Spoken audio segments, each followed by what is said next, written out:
Hey, it's Don the Auction Professor here. I'm actually in a different part of our, what people call the dungeon.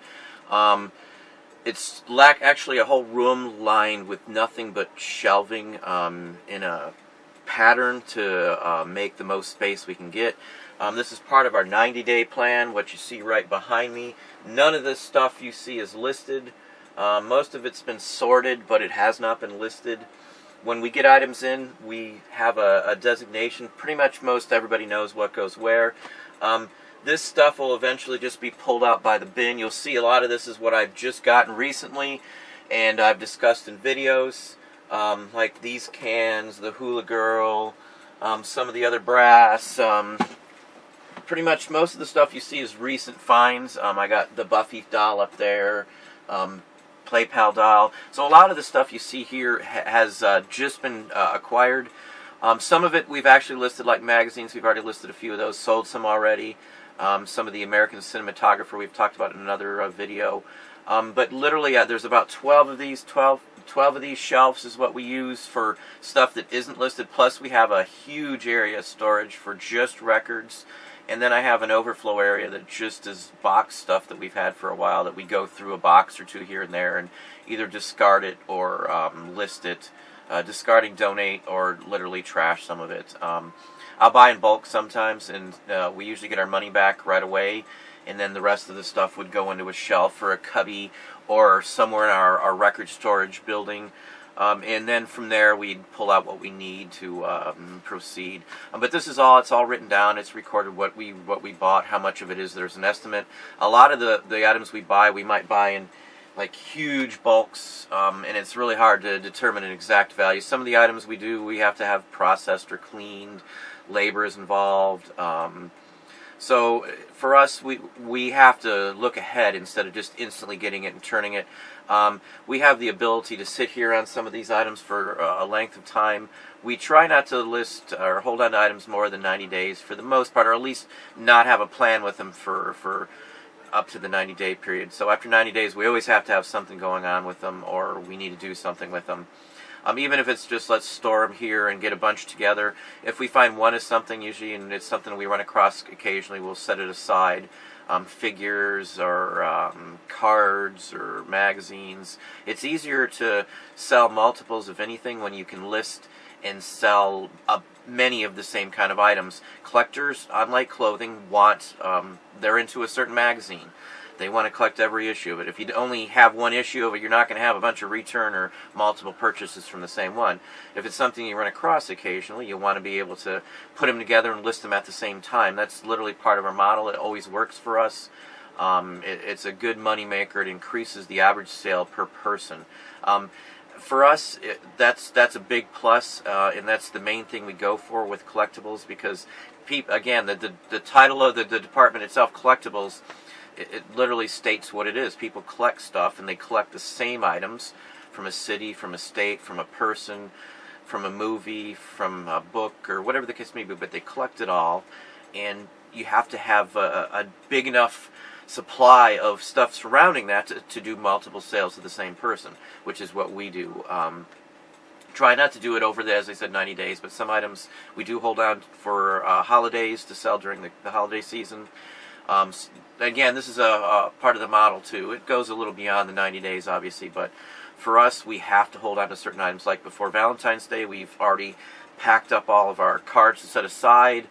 We have a ton still up, but newer ones that should go for a higher dollar during the actual season when people are collecting them more, those do better. Postcards like Halloween, they do better during Halloween. Christmas cards do better during Christmas, of course. But again, these all sell throughout the year. You'll just have a better chance in selling them maybe a little quicker or for a higher dollar during the holidays. We don't always worry about that, because depending on what the item is, scarcer or more on the rare side items, doesn't matter when they sell. They're going to get top dollar no matter what. Like we've had like baseball cards from like the 1880s. It doesn't matter when you list something like that. There's just no difference. It's going to go high dollar regardless. Some of the Santa Claus die cuts from the Victorian era, they're going to go and sell for top dollar no matter when you sell them. They're just that rare. And what one person considers rare, another one may not. But when I'm talking about rare, I'm talking about that there's very few or hardly any known examples. Most Beatles records would never fall under this category because they made millions of them. The items that I consider rare are they've maybe pressed 100 of a record, and there's only 10 known copies. That's rare. If there's 50 known copies out of 100, that would be in the scarce category.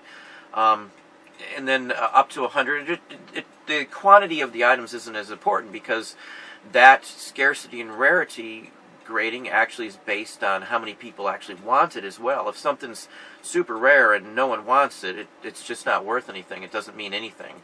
Same with scarce. I see scarce and rare used all the time on items that are just common, everyday items that a true, somebody who's done this for a long time and that's what their true calling is as antiques or collectibles is going to say, that's not rare, that's not scarce at all. I never say anything to the people, that's just what they do. It just muddies the waters, though, for the people who do have rare and scarce items. They're out there, the scarce and rare items, but they're few and far between. Moderately expensive items, I guess, would be more like what we look for. Collectibles, again, and antiques are a good area to sell in. High profit, quick turnover on the rare items. Usually people pay right away. They want the item, they've saved up for it, or they're high-end collectors and they're going to pay a ton of money for it and pay you immediately. That's just the way it is. So again, this is the 90-day, part of our 90-day model here. This is what we base our sales on and what we're projecting to sell in a certain week. Most of this will probably be addressed in another, say, 20 days or less. There's some items in here we're going to pull out. There's some magazines that we've now gotten 2 or 3 more bunches of in the bottom. They're stamp related, postage stamp related from the 1800s, and they'll be all listed together now. I've got some sunglasses. You see some of the brass. I've got another bin of brass now, so we'll probably go at the brass. More brass. And again, there's pieces scattered in here, like some of the toys. I've got a ton of Mark's toys now.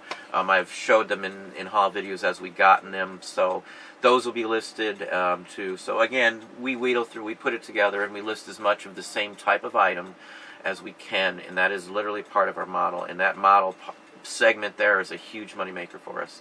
Add-ons and multiple sales.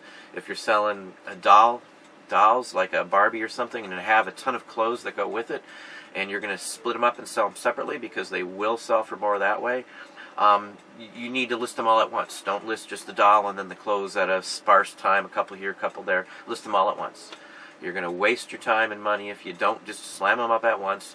You'll see that they're going to have multiple sales to multiple people, and you're going to move it quicker. It's going to be a higher dollar for the most part. Barbie sells all the time, so for us, any of the vintage stuff we sell separately, even shoes and whatnot. So again, that's what we do. That's part of our model.